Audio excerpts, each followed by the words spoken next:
दोस्तों आज हमारे पास एक डीजी टेक का एक ई व्हीकल का चार्जर आया हुआ है जो स्टूडेंट का है।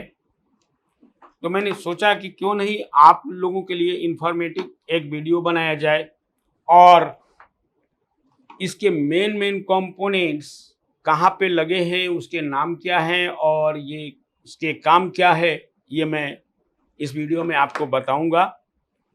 इससे फ़ायदा ये होगा कि कम से कम आप इसके सेक्शन आइडेंटिफिकेशन जान सकते हैं और अगर आप थोड़ी बहुत जानकारी रखते हैं इस लाइन में, अगर आप थोड़ी बहुत जानकारी इस लाइन में रखते हैं तो आप इसे ठीक भी कर सकते हैं। साथ ही साथ मैं दोस्तों ये बताना चाहूँगा कि आप किसी भी तरह के चार्जर या कंट्रोलर बहुत अच्छी तरह से सीखना चाहते हैं, अगर आप इसमें कम नॉलेज है आपके पास और अपने नॉलेज को अपग्रेड करना चाहते हैं तो आप हमसे जुड़ सकते हैं और हमारे नए लेटेस्ट वीडियो के लिए आप सब्सक्राइब भी कर सकते हैं, बेल आइकन भी दबा सकते हैं, जिससे आपको नए नए वीडियो अपलोड होते ही आपके पास पहुंच जाए।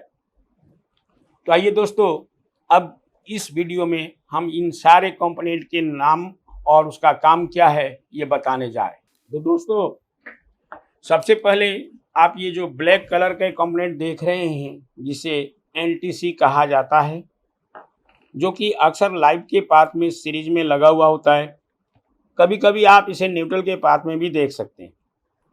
उसके बाद ये VDR है जो लाइव न्यूट्रल के बीच लगा होता है और ये जो दो कैपेसिटर आप पीले रंग का देख रहे हैं ये डिस्टोर्शन फिल्टर कैपेसिटर है और ये लाइन फिल्टर कॉइल, ये पैक ब्रिज। उसके बाद मेन फिल्टर कैपेसिटर है। तो ये सब मिलकर AC से DC में कन्वर्ट करता है ये ब्रिज और यहाँ पे हमें 300 वोल्ट DC इन दोनों टर्मिनलों पे मिल जाती है।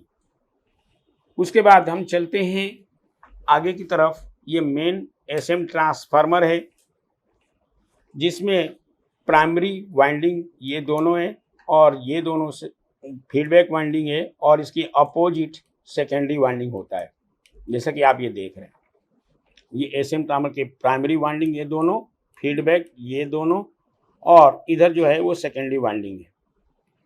उसके बाद ओसिलेटर विभाग भी है इसके अंदर, जैसे कि ये ओसिलेटर आईसी लगी है जिसका नंबर है 3844 आईसी है, जो कि ओसिलेटर के रूप में इसमें यूज किया गया है।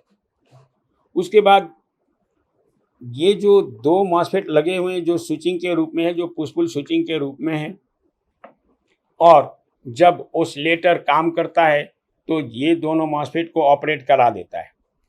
तो 3844 के पिन डिटेल्स कैसे निकालते हैं और अगर मान लीजिए ये आईसी खराब हो जाए और आपको ना मिले तो इसकी जगह पे क्या लगाया जाता है, कैसे इसका जुगाड़ है, आने वाले समय में आपको वो भी वीडियो मिलेगा। लेकिन इसी तरह के हमारे पास बहुत सारे चार्जर आते हैं जो कि आईसी फट जाती है या मार्केट में अवेलेबल नहीं है, तो उसका क्या जुगाड़ है ये हम यहाँ पे प्रैक्टिकल करके बच्चों को बताते हैं। क्योंकि आप बहुत दूर दूर से आते हैं तो ज़रूरी नहीं है कि वो कंपोनेंट आपको आपके गांव में मिले या आपके शहर में मिले। तो इसका क्या जुगाड़ है, अगर ये आईसी फट जाती है, नहीं मिलती है, तो हम कैसे इस चार्जर को ऑन कर सकते हैं, ये सारे तरीके यहाँ पे प्रैक्टिकली बेस पर बताए जाते हैं। तो ये ओसिलेटर आईसी के बारे में मैंने आपको बताया। और उसके बाद ये स्विचिंग मॉसफेट है जो कि पुश पुल स्विचिंग मॉसफेट। जब ये ओसिलेटर आईसी काम करता है तब ये पुश पुल स्विचिंग भी काम करने लगता है। उसके बाद ये ASM ट्रांसफार्मर के प्राइमरी वाइंडिंग में मैग्नेटिक फील्ड या AC जनरेट होता है और सेकेंडरी में इंड्यूस्ड करंट या AC डेवलप हो जाता है और फिर ये AC वोल्टेज, यहाँ पे एक शॉटकी डायोड लगा हुआ है, तो ये शॉटकी डायोड के द्वारा DC में कन्वर्ट किया जाता है। जैसे कि आप ये देख रहे हैं ये शॉटकी डायोड है, ये शॉटकी डायोड है जो कि SM ट्रांसफार्मर के सेकेंडरी से AC लेकर के उसे DC में कन्वर्ट कर देता है। और ये मेन फिल्टर कैपेसिटर है या आउटपुट फिल्टर कैपेसिटर भी लोग कहते हैं।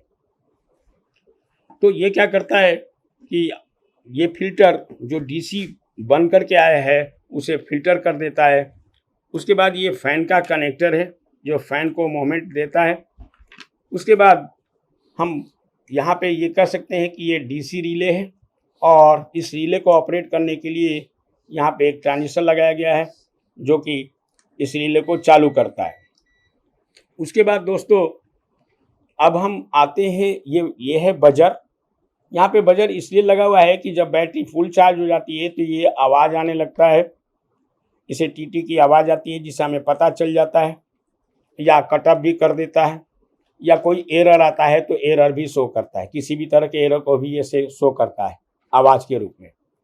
अब आप यहाँ पे देखिए एक विशेष कंपोनेंट ये जो कि शंट रजिस्टर है। शंट रजिस्टर की तरह ये बिहेव करता है, शंट का काम करता है। बहुत ही कम वैल्यू का रजिस्टर है जो कि शंट के रूप में यूज किया गया है।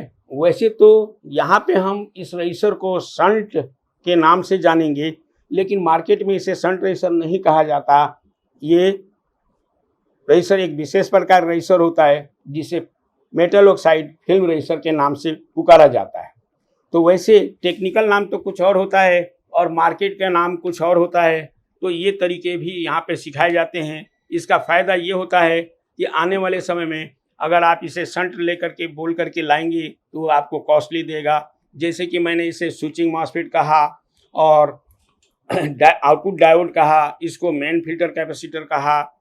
तो ऐसे नाम से कोई कंपोनेंट नहीं आता है। ये टेक्निकल वर्ड है जो इंस्टीट्यूट में बताई जाती है, लेकिन इसके बाहर के नाम कुछ अलग होते हैं। तो अगर हम जो फील्ड वाला नाम मुझे पता है तो वो सस्ता मिल जाता है। तो यहाँ पे हमें दोनों तरह की तरीके बताए जाते हैं, फील्ड का भी और इंस्टीट्यूट वाले जो ट्रेनिंग है उसका भी। इसके बहुत बड़े फ़ायदे होते हैं क्योंकि आपको सस्ते कंपोनेंट मिलने लगते हैं। तो आइए दोस्तों, अब हमारे पास 2 और प्रीसेट बचे हुए हैं, इसके बारे में जानते हैं। तो ये जो प्रीसेट है इससे हम वोल्टेज और एम्पियर को सेलेक्ट कर सकते हैं। वोल्टेज और एम्पियर को सिलेक्शन के लिए यहाँ पे प्रीसेट लगाए गए हैं। ये एम्पियर के लिए है और ये वोल्टेज के लिए। तो इस तरह से दोस्तों मैंने इस साइड के मेन कंपोनेंट के बारे में तो आपको बता दिया है और उसका शॉर्ट फंक्शन भी बता दिया है। अब हमें इस साइड में लगे सर्किटों के बारे में जानना है। तो जैसा कि आप ये देख रहे हैं कि एक छोटा सा एक और आईसी लगाई गई है, 358 नंबर की आईसी है ये, जो मुख्य रूप से ये फैन को ऑपरेट करने के लिए और ये जो फंक्शन एलईडी है इसको जलाने और बुझाने का काम करता है। यानी फंक्शन एलईडी को चलाना हो उसके लिए होता है। यानी इन एलईडीओं को ऑपरेट करने के लिए 358 आईसी और बजर के लिए यूज किया गया है। तो ये जो सर्किट है वो यहाँ बनी हुई है। तो अगर ये सर्किट खराब हो जाएगा तो चार्जर का जो फैन वगैरह या एलईडी वगैरह प्रॉपर ढंग से नहीं चलेगी।